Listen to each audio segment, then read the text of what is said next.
Next in building your financial independence is to keep strict accounts. Don't let yourself or anyone else talk you out of keeping strict accounts. You've got to know exactly where it comes from. You've got to know exactly where it's all going. Don't fall into the "I don't know where it all goes" trap. Don't fall into that. It just gets away from me. No, keep strict accounts. It's much easier than it used to be with personal computers and so many households and the software that's readily available.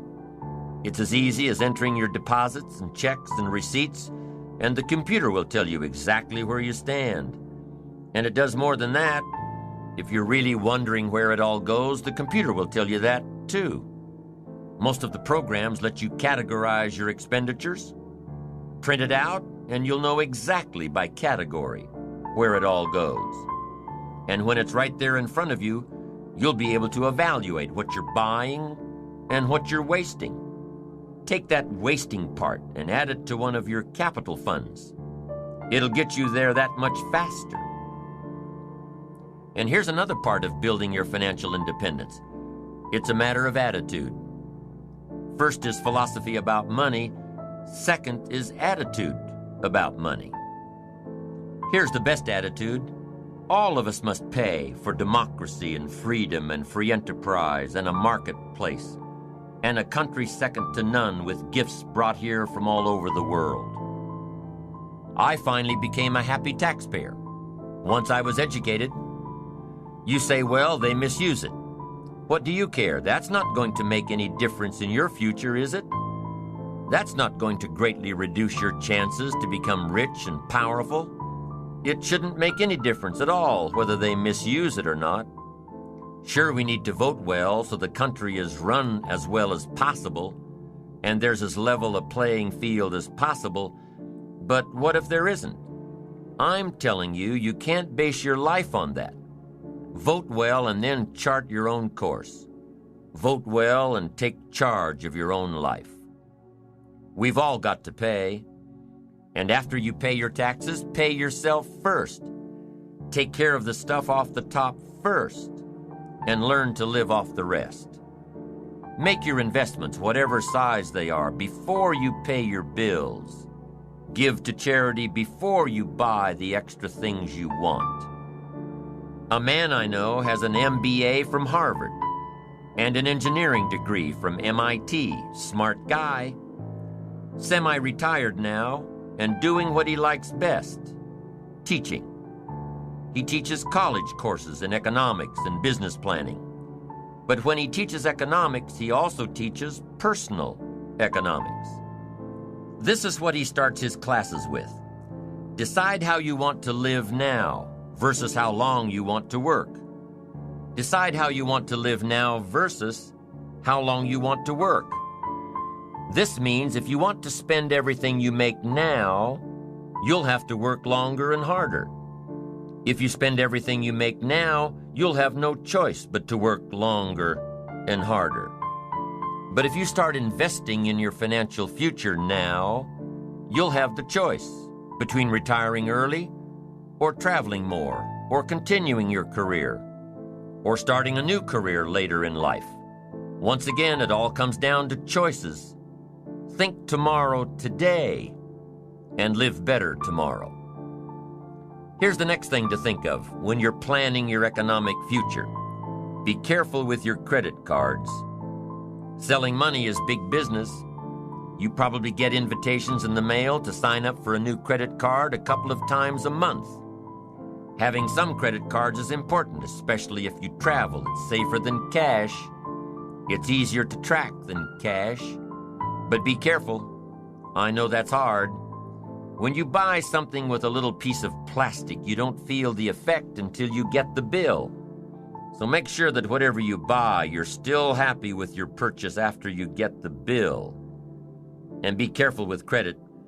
It's the easiest way to get into debt. Go into debt strategically, not habitually. If your business is high risk, if you're an entrepreneur whose career requires a great deal of risk and a great deal of strategic debt, keep the debt in your business and out of your personal life.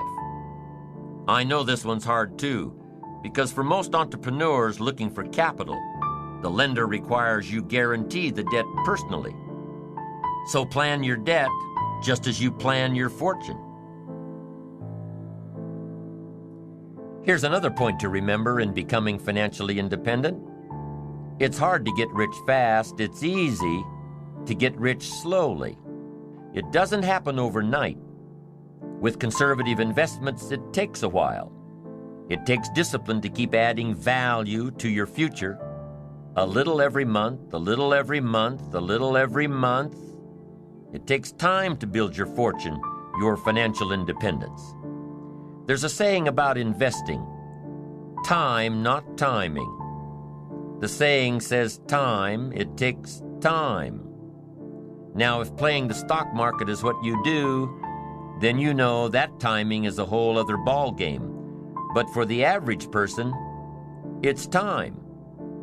A study was done a while back that analyzed stock market investments. The study took 2 scenarios into consideration. The first one took place over 40 years. In the first scenario, stocks were bought at the very worst possible time and sold at the very worst possible time. Bought high and sold low. And after 40 years, the average return was around 10%. Scenario 1 dealt with time. Now, in the second scenario, stocks were analyzed over a 10-year period. The second scenario dealt with timing. Stocks were purchased at the best possible time and sold at the best possible time. After 10 years, the average return was around 10%. Be patient in building your financial independence. It will come small steps at a time, little advantages after little advantages. It's hard to be patient, but it's just like building your ambition and achieving your goals. It happens one step at a time. And what if patience has nothing to do with building financial independence? What about those trust fund babies that are handed their financial independence on a silver platter, never having to work a day in their lives? First car is a Porsche. First house is a mansion. First job is at daddy's company. What about those people born rich?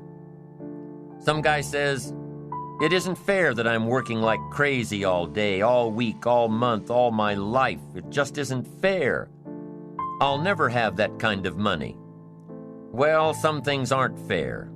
Inheriting money. But what does that have to do with you, really? If your goal is to have greater financial independence than some of those you know, then you'd better start working harder and smarter on your goals, your own visions, and stop pondering what's fair and what isn't. Start examining what's keeping you back instead of what's keeping them ahead. Start looking at what you're doing.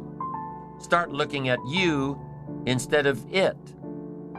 There are plenty of stories and examples and experiences of people who began their careers destitute and had enough resolve to do it until they had more than they ever dreamed of.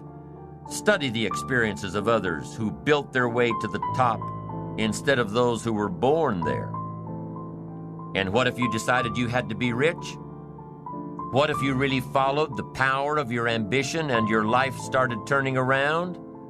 Well, aside from getting on the right track, increasing your earning potential, decreasing the percent you spend, increasing the percent you save, invest, give away, aside from all the benefits of achieving, there will also come some disappointments.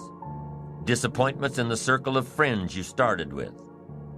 One of the disappointments that come from achieving all you can be is in the people who choose to remain right where they are. They will chastise you for your accomplishments. They will abandon you for trying to become better. They will remain behind and say, "Boy, he's forgotten us now that he lives so well." And they'll probably say more than that.